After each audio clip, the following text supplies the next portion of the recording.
I don't know about you girls, but mimi sifurahishangi na wanaume wako na magari. Like I'm working so hard kukuwa na hiyo gari, not kukuwa ati kufurahisha na wanaume wako na pesa ati wako na magari. Like in this era, kama uko na mentality ya kufurahishwa na vitu za wanaume, you have a long way to go. Niliwaambia vitu za free zinakujanga with a lot of disrespect. Hamski? Mnaona mimi ni demo ushago? Mnaona ni kama sishiki rada? But I'm telling you, free things comes with a lot of disrespect.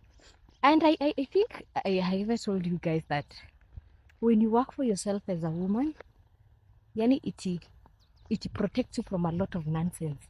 You don't have to go to places you don't want. You don't have to do things that you do not want. Like you do what you want. You do what you feel like you're okay with. That nini kila nani? Anyway, nyinyi mnataka tu kupewa watu wa shortcuts. You don't want to work hard. Like, is it hard to just wait for this process? Is it hard to work for yourself as a woman? How is it hard? Anyway, tumikeni vibaya.